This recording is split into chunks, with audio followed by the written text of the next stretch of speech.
Programa Dário de Paula. Entrevista. Olha, gente, hoje é sexta-feira, dia 2 de agosto de 2024, são 8 horas e 24 minutos, é a hora do café favorito. Estou recebendo com muito prazer a advogada doutora Manuela Marcati, que eu conheci recentemente no consultório do doutor Maurício e da doutora Rebeca Calderoni. Aí, já vem o outro.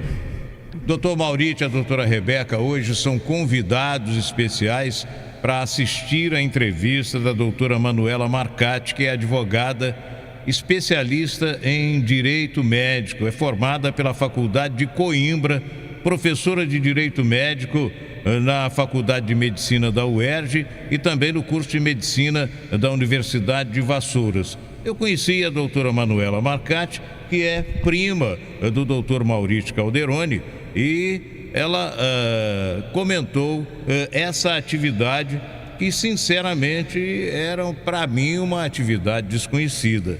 Bom dia, doutora Manuela, tudo bem? Bom dia, Dário. Bom dia a todos aqui, Maurício, Rebeca. Bom dia quem está assistindo a gente de casa. É uma honra, um prazer estar aqui conversando sobre essa ciência nova, direito médico, direito da saúde, hoje tão judicializada nos tribunais. Olha, ela falou quem está assistindo a gente, realmente a gente está falando com os nossos amigos que acompanham o nosso programa pelo nosso canal do YouTube em qualquer lugar do planeta. Entretanto, para você que está aí no rádio, se você quiser, você pode procurar o seu smartphone. O nosso canal no YouTube é Programa Dário de Paula. Isso aí. E pode acompanhar para ver o rostinho bonito da doutora Manuela Marcati. Seja bem-vinda, doutora. Agora, obrigada. Eu sinceramente desconhecia que havia esse tipo de especialização no direito. O que é o direito médico? Como é que o direito médico ajuda tanto pacientes quanto os profissionais da área de saúde, doutora? Direito médico é uma ciência nova, né? Dentro do direito, ela está entre o direito e a medicina, o direito à odontologia, o profissional da saúde. Ele vem justamente regulamentar essas questões hoje em dia, né, muito importantes para a saúde do paciente, também para o atuar do profissional da saúde. Então, o direito médico hoje, ele vem regulamentando, buscando a saúde do paciente, quando o tratamento é negado pelo plano de saúde, quando o tratamento é negado pelo SUS, e também normatizando o atuar do profissional da saúde, né, de forma que a sociedade seja beneficiada, porque o profissional que trabalha com mais ética, ele acaba atendendo melhor o seu paciente. Doutora, existe histórias e histórias. Tem muita gente que perde um parente com alguma moléstia que é grave e mata, como acontece sempre, mas de repente os parentes começam a dizer: não, foi erro médico, que o doutor receitou o medicamento errado, e etc. E esses processos acontecem. E como é que o direito médico vê isso, doutora? Então, Dário, esses processos têm acontecido e muito, né, na nossa sociedade. Alguns processos, realmente, eles deveriam estar nos tribunais. Muitos processos, hoje em dia, estão entrando nos tribunais para discutirem coisas que realmente não têm nenhum sentido. A gente encontra um certo oportunismo. Mas os processos que realmente um familiar faleceu por um suposto erro médico, né, vai ser verificado se houve o erro médico ou se foi uma excludente da responsabilidade, ou seja, pode ter sido uma intercorrência, porque a saúde, a medicina, a odontologia não é uma ciência considerada exata. Nem todo fim é o fim desejado, né? Então, existem processos por realmente culpa do profissional? Existem. Esses processos têm que ser investigados, é claro, mas isso é exceção. A regra são bons profissionais da saúde, né? Às vezes não estão muito adequados, e é isso que eu venho tentando fazer durante toda essa minha carreira jurídica. Adequar os profissionais da saúde com informação para que eles atendam de forma ética, corretamente o seu paciente. A sociedade vai ganhar com isso, e com certeza, né? cumprindo o dever de informação, para que o paciente tenha o direito da autonomia da vontade, né? E com isso, quem ganha somos nós, pacientes. A gente ouve muito o parente dizer assim, fulano morreu em casa, ele foi ao médico, o médico examinou e tal, recetou um remedinho, ele foi para casa e morreu. Será que a família precisa de uma explicação e se essa explicação não acontecer, ela consegue, através da justiça? Sim, justamente isso. A justiça, tanto a justiça quanto a esfera ética, né, que é a casa do médico, a casa do dentista, a casa da enfermagem, né, que são os conselhos, também tem processos éticos. Na justiça, o paciente, em regra, vai buscar o dano moral, dano material, né, aquele gasto que ele teve, aquela emoção que ele vem buscar de forma honorosa, a recompensa por aquele sofrimento. Na esfera ética, ele vai buscar um parecer da esfera para saber se houve realmente uma negligência, imprudência ou imperícia do profissional. Então, são as formas que o paciente tem para tentar verificar se realmente houve um erro do profissional. Nem sempre é um erro. Existem danos iatrogênicos, que são danos da própria saúde, que o corpo humano não desenvolve como o profissional gostaria, o paciente e a família também. Mas existem também erros médicos, é claro. E nos tribunais, junto com os peritos que atuam nos tribunais, que são profissionais da saúde, o paciente vai descobrir se aquilo foi um erro ou se aquilo realmente foi uma intercorrência causada pela própria saúde do paciente. Por isso que eu falo, nem todo processo condena um profissional. Temos que aguardar o final do processo, porque às vezes a família só quer descobrir se houve erro ou não. Então, ela judicializa, porque o perito do juiz, o médico, o dentista do juiz, ele vai dizer, houve erro, não houve erro. Doutora Manuela Marcati é especialista em direito médico e está esclarecendo algumas questões que, olha, é muito comum, mas é muito comum as pessoas comentarem. Nem todos entram na justiça, outros entram na justiça procurando saber se houve erro médico.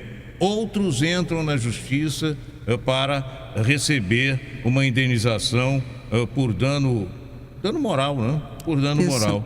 Mas existe também no direito aquela história da indústria do dano moral. Hoje, no direito, a doutora sabe muito bem, a coisa mais corriqueira que existe é alguém procurar dano moral. Isso é triste. Pois é, essa indústria é um negócio terrível, né? Isso é triste. Eu sou vice-presidente da Comissão de Direito Médico da OAB Rio Capital. Ontem nós estávamos lá com a ESA. Vamos promover agora, né, junto com a vice-presidente da OAB, doutora Ana Tereza e o doutor Lucas Laupman, nós vamos promover um curso de Direito Médico gratuito para os advogados.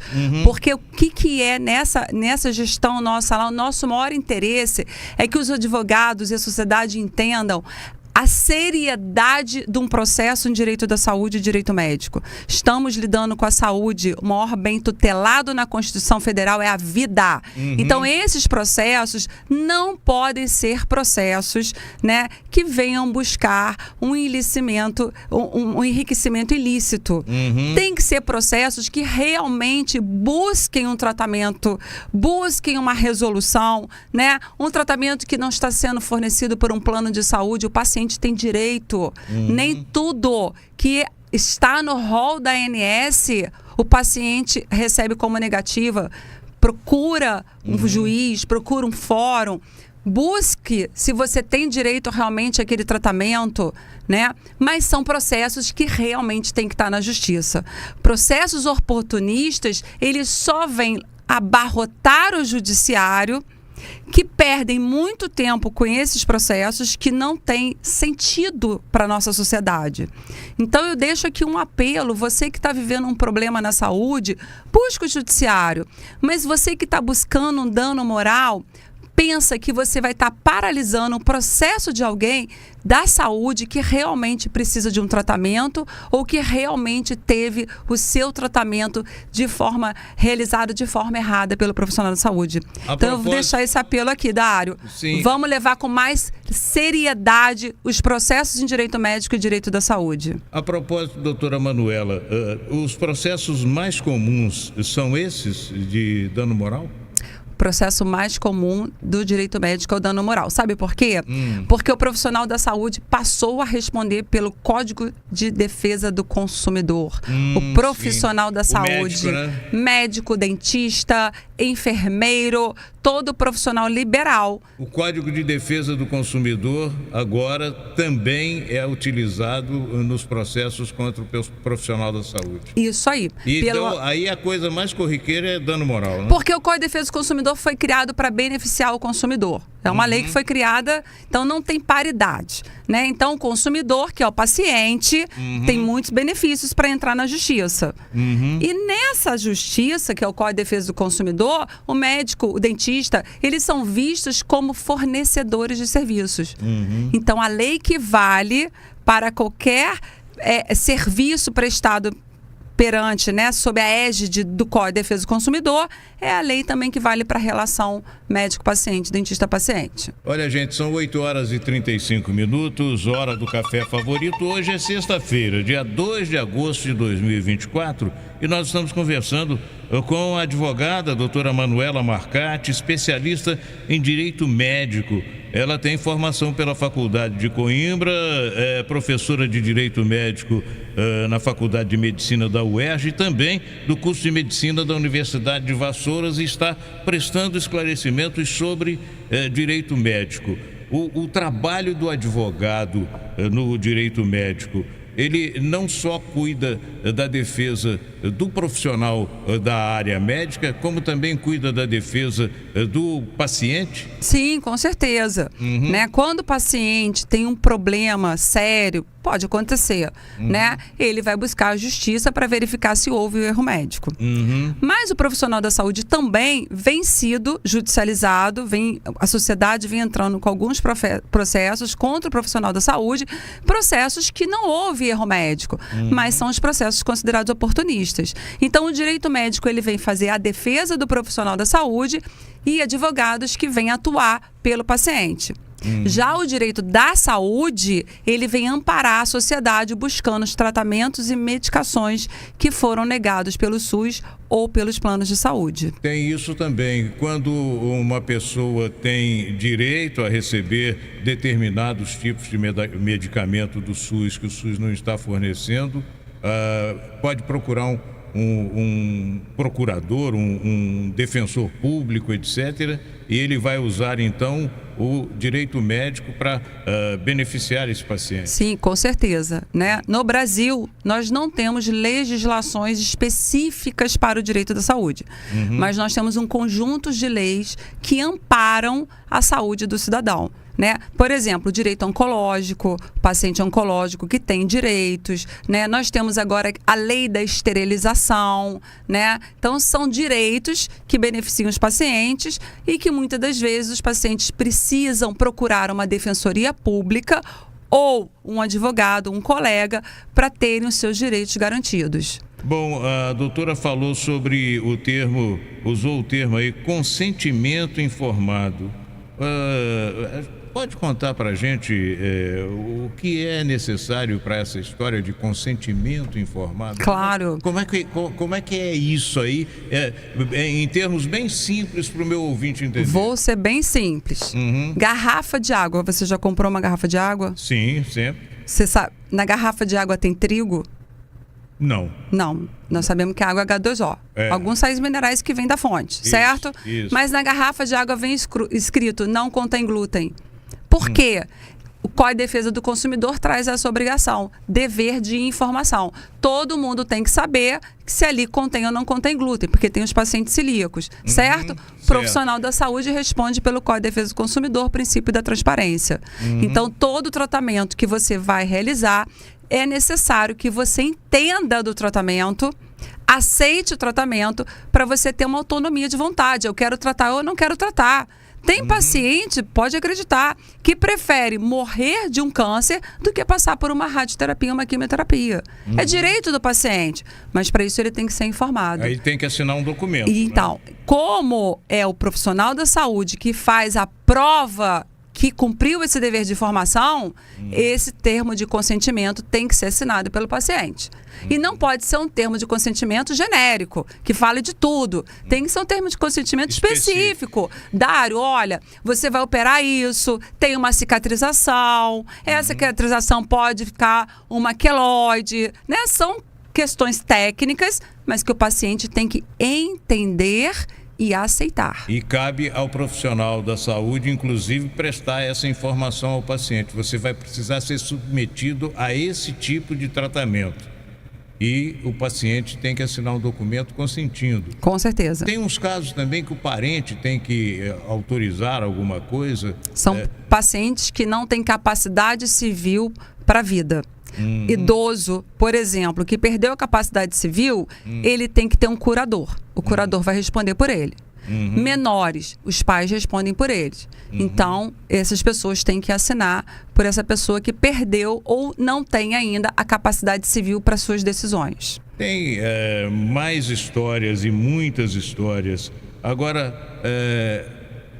eu como parente tenho alguém internado, alguém que tem a capacidade de definir as coisas e tal. Quero saber o que é que tem o meu parente. O prontuário no hospital, na clínica, eu posso ter acesso a esse prontuário? Deve. Prontuário médico é toda a documentação do paciente. Sim. Né? Nessa relação médico-dentista-paciente, fica ao encargo do profissional da saúde descrever como foi o seu tratamento. E eu tenho direito de saber como foi meu tratamento. Todos esses documentos formam um prontuário que pertence ao paciente. Quer dizer que o prontuário não é do médico nem é do hospital, ele é do paciente. Sim. Cabe à instituição, ao profissional da saúde, a guarda da documentação. Mas quando o paciente solicitar, deve ser entregue ao paciente, né? E somente o paciente pode solicitar e buscar. Se o paciente não puder ir buscar, ele tem que mandar uma autorização por escrito para que o profissional ou o hospital liberem essa documentação. O prontuário é do paciente. Ele é do paciente, mas se eu quiser verificar o prontuário do meu parente, ele tem que mandar uma autorização por escrito, por conta do sigilo profissional. O profissional da saúde, ele tem uma obrigação de sigilo profissional com o seu paciente. Então, se você quer o meu prontuário, né, você vai buscar e eu não posso ir, você tem que mandar uma autorização por escrito para que a Manuela possa buscar o seu prontuário e uma cópia da identidade para que lá, né, o profissional possa confirmar que a assinatura realmente é sua. Nós, jornalistas, enfrentamos um sério problema quando acontece um acidente, por exemplo, que a gente liga para o hospital. A pessoa acidentada foi internada aí no hospital, tem tantas pessoas internadas. Vocês podem me informar o estado? Não pode. Não pode. Realmente não pode. Por conta desse sigilo profissional. O Código de Ética do médico e da odontologia, ele traz essa obrigação de sigilo profissional. Então, quando a família quer, né, o paciente, ele quer quebrar o sigilo profissional dele e informar, é uma decisão da família e do paciente. Ele pode quebrar o sigilo profissional dele. O profissional não pode. E está certo o hospital que não fornece sem autorização do paciente. Realmente a gente não consegue. Os hospitais não informam e o jornalista fica uma arara com isso, né? Porque as pessoas querem informação. Houve um acidente. A gente sabe que a pessoa foi levada para determinado hospital, mas não pode saber como é que está passando, o que é que houve e tal. É complicado. 8h43, hora do café favorito. Nós estamos conversando com a doutora Manuela Marcati, especialista em direito médico. Doutora Manuela, para completar, como é que a senhora orienta os profissionais da saúde a trabalharem de forma a evitar processos judiciais? Muitos dos profissionais da saúde não conhecem, né, os direitos dos pacientes e os ordenamentos jurídicos que estão em volta deles. E por falta dessa adequação, eles acabam, falta de adequação, falta de conhecimento, eles acabam recebendo o processo, né? Então eu oriento sempre, verifique quais obrigações vocês têm para com os pacientes. Façam, de repente, um check-up jurídico. Veja se tem o dever de formação bem realizado, um contrato. Quantos pacientes buscam um profissional e o profissional não realiza um contrato e depois fica aquela discussão, eu contratei isso, principalmente na estética.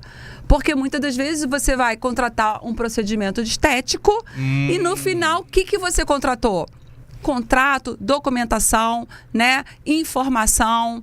Isso hoje é necessário para que essa relação médico-paciente, dentista-paciente termine de forma adequada. A doutora Manuela tocou num assunto que é de fundamental importância para o profissional e também para o paciente, principalmente a minha amiga, dona de casa, que está querendo fazer um preenchimento nos lábios, etc. Eu tenho conhecimento de muitas pessoas que, e de vez em quando está aí na grande imprensa a informação de que a pessoa procurou um profissional que não era especializado, que não era autorizado a fazer aquele tipo de procedimento. Então, a orientação para o profissional já foi feita. Eles precisam conhecer e fazer contrato, principalmente na parte de estética.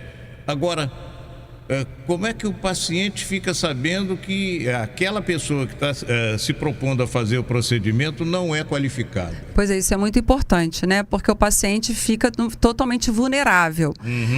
Quando o paciente vai procurar um médico, eu sempre falo, vá lá no site do CREMERGE, tem uma parte cidadão, jogue o nome do seu médico lá, que lá vai dizer se ele é especialista na área. Existe um registro que é um RQE. Todo médico tem que apresentar esse registro, que é o registro de especialidade.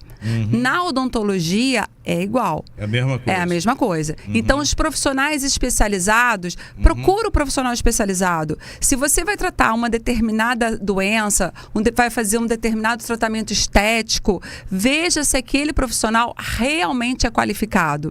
E essa informação você pode ter lá no site da Casa do Médico e da Casa do Advogado, do dentista. É muito importante isso. Isso é muito importante para a sociedade, porque tem profissionais que se dizem que são especialistas e não são. Bom, tem, então, esse site é do Conselho Regional de Medicina, não? CREMERGE. É do CREMERGE. CREMERGE. Joga no Google CREMERGE que ele aparece. CREMERGE. E aí tem um ícone que... Cidadão. Está escrito cidadão. Cidadão. Ali você consulta se o médico é especializado. Isso. Da mesma forma, estou vendo aqui o doutor Maurício e a doutora Rebeca Calderoni, que a pessoa que vai fazer um implante, por exemplo, que é um trabalho que exige especialização e muita competência, a pessoa vai no CRO, Conselho Regional de Odontologia, Isso. Tem lá cidadão, e aí fica sabendo se aquele profissional que está oferecendo o serviço é especializado. Basta jogar o nome do médico, vai aparecer o número do CRM dele, e se ele for especialista, vai aparecer o número do RQE. O RQE é o registro de especialista. Inclusive, é uma informação que eu gostaria de deixar. E ali diz se ele é especialista nisso, naquilo, explica, né? Diz as áreas de especialidade dele, sim. Muitos profissionais da saúde fazem prova de título, mas não registram o título lá no CREMERGE, lá no CRO. Se não registrar o título, eles não são vistos como especialistas. E esse mês, o CREMERGE está fazendo o registro para os médicos de forma gratuita. Então, você que é médico, que está nos ouvindo, fez uma prova de título, fez a residência, não deixe de registrar o seu título. Olha, gente, 8h48, hora do gostoso café favorito. Foi um prazer receber a doutora Manuela Marcati, advogada especialista em direito médico, e que dá consultoria, dá aula, etc. Dá cursinho também separado, doutora? Podemos dar também. muito interessante porque as duas primeiras faculdades que colocaram direito médico para os alunos da medicina foi a Faculdade de Vassouras, a Univassouras, né? E a UERJ, que é a Universidade do Estado do Rio de Janeiro, também preocupada com os profissionais, colocou a disciplina Direito Médico para a Medicina para que os profissionais saiam dali com um entendimento melhor da sua ética, né? Não só da sua técnica, e atenda melhor os seus pacientes, atendam melhor. A doutora é professora? Professora universitária, sou mestre em Direito da Saúde. Mestre em Direito da Saúde, dá aula na UERJ. Sim. É concursada, então? Sim, mas lá no momento eu estou como professora substituta. O concurso que eu fiz foi de professora substituta. Por quê? Porque nós estamos começando a implementar, né? Então fiz o concurso de professora substituta, passei e implementamos o direito médico lá. E na Universidade de Vassouras dá direito médico também na Faculdade de Medicina? Sim, a Faculdade de Medicina tem lá na Univassouras e em Miguel Pereira, que é um campus da Univassouras, eles têm muita preocupação com os alunos saírem já da faculdade com esse entendimento para que eles não sejam processados por falta de adequação jurídica. E a doutora pode esclarecer para a gente, não são todas as universidades e faculdades de medicina que tem essa cadeira? Infelizmente não são ainda, né? Essa é a minha briga há muito tempo, é justamente para que o direito médico seja uma ciência reconhecida dentro das faculdades da saúde, mas também dentro da faculdade do direito. Na faculdade de Direito também, né? Ainda não tem, olha. Não tem essa não especialização. Tem. E na faculdade de Medicina também não tem essa cadeira? Não, só na Univassouras e na UERJ aqui no estado do Rio de Janeiro que a gente conseguiu implementar essa disciplina lá para preparar o médico para ele atuar melhor pela sociedade, conhecendo melhor da ética. E ter mais conhecimento também em defesa dele como profissional, Com certeza. E se preparar também porque quando ele sabe que ele responde pelo Código de Defesa do Consumidor e que ele tem que preparar adequadamente o prontuário que é do paciente, ele atua de forma melhor com essas obrigações. Só para dar um exemplo da importância do que a doutora Manuela está dizendo aqui, nós estamos vivendo no rádio e na televisão um momento muito importante, que é o momento das eleições. E há toda uma legislação em relação à divulgação de candidatos, etc. E todo o pessoal que atua no rádio, como eu e os nossos concorrentes por aí, precisa ter conhecimento da legislação eleitoral. Está aqui o meu colega, o Matheus, que não trabalha só aqui comigo, trabalha em outras emissoras também, e nós temos que estudar a legislação eleitoral. Isso porque não adianta aquela história de eu não sabia. O desconhecimento da lei não te deixa, não vai te absolver, não é verdade? No Brasil, ninguém pode alegar desconhecimento de lei em defesa própria. Então, a gente entende que... Eu brinco com os meus alunos assim, você já jogou War, Dário? Aquele jogo War, você já jogou? Não? É um jogo de conquistar continentes. Você pode começar a jogar sem ler a regra do jogo? Não. Você precisa conhecer a regra do jogo. O profissional da saúde também tem que conhecer a regra do jogo dele. Ele tem que entender quais são os deveres e os direitos dos pacientes. Só assim eles vão estar dentro dessa ética. Porque no Brasil, hoje, os profissionais da saúde respondem muito mais processos pela falta de ética do que pela falta de técnica. É isso aí, olha gente, faltam 8 minutos para as 9, hora do gostoso café favorito. Um sinal de que a entrevista está interessando as pessoas pergunta no meu WhatsApp. Está chegando aqui, a produção do programa está pedindo que eu apanhe o meu WhatsApp para ver aqui. Pergunta. Oba, pode mandar que a gente responde. Pois é. Doutora Manuela, a pergunta é a seguinte: os exames realizados no hospital são do paciente, correto? Correto. E por que não são entregues ao mesmo quando solicitado? Há um hospital, o diácono Adalberto está dizendo, há um hospital em Volta Redonda, e o médico me informou que não poderia dar os exames e nem o laudo dos mesmos. Está correto isso? Não? Infelizmente, esse profissional da saúde não está adequado. Ele não entende que o exame é do paciente e o paciente tem o direito de receber o exame. Então, eu vou falar para esse ouvinte, né? Porque a gente mandou essa pergunta. O Diácono boa, Adalberto. Diácono. Boa pergunta. Boa né? pergunta. O que você tem que fazer? Vá a esse hospital, solicite a cópia do seu exame. Eles vão ter um prazo aí de 2 a 3 dias para fazer a entrega desse exame. O prontuário, né? O resultado. Solicita o prontuário que vem toda a sua história de saúde. Então, todo paciente tem direito. O prontuário é do paciente. Ele é elaborado pelo médico, ele fica guardado no hospital, no consultório, mas a cópia do prontuário é do paciente.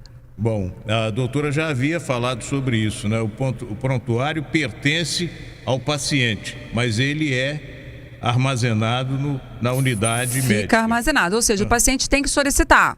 Se o paciente solicitou, tem um prazo aí de uns 5 dias para eles poderem preparar essa documentação, fazer xerox e entregar. O que eu aconselho? Quando o paciente for solicitar o prontuário dele, leva uma requisição por escrito e pede para eles assinarem. Olha, eu trouxe esse pedido aqui para pegar o meu prontuário. Assina aí e data. E aí ele volta para buscar o prontuário dele. Bom, eu acho que está esclarecida aí a questão. Doutora Manuela, foi um prazer e de repente a gente vai, numa outra oportunidade, voltar a falar sobre o mesmo tema, porque o tema é extenso, né? É muito grande. A doutora Manuela, posso dar o seu WhatsApp aqui ou não? Por favor.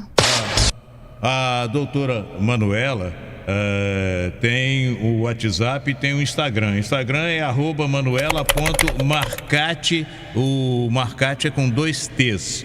E o WhatsApp é o 98808-6542. Ela é professora, especialista em direito médico, formada pela Faculdade de Coimbra e é professora de Direito Médico na Faculdade de Medicina da UERJ e também no curso de Medicina da Universidade de Vassouras. Eu recebi com muita satisfação e estamos à sua disposição. Obrigado pelos esclarecimentos, doutora. Eu que agradeço também aqui a presença do Dr. Maurício e da doutora Rebeca, que estiveram aqui acompanhando a gente o tempo todo. E agradeço também o convite que também foi dele, que nos apresentou, né, Dário? Pois é. Essa oportunidade veio deles. Eu fui atendido pelo Dr. Maurício e a doutora Manuela estava saindo do consultório dele e ele me apresentou. É minha prima e tal, é advogada, especialista em direito médico. Doutor Maurício, a minha filha foi lá tirar siso. Eu não fui atendê-lo como profissional, não. Ele foi atender a minha filha. Ela tirou 4 sisos no consultório dele. Vou dizer só bom dia a todos. Bom dia, Dário, bom dia a todos. Fala, bom dia, querido. Eu queria só puxar sardinha pra minha família. O pai dela, meu tio, fez um foguete na Marinha. Uma tia minha que foi a melhor alfabetizadora do estado. É de família inteligente. Essa família é muito inteligente. Parabéns, doutora Manuela. Parabéns. Um abraço, doutor. Prazer em recebê-los aqui. Liga o rádio aí, vem participar. Esse programa é bom demais. Não tem concorrência, é líder de audiência.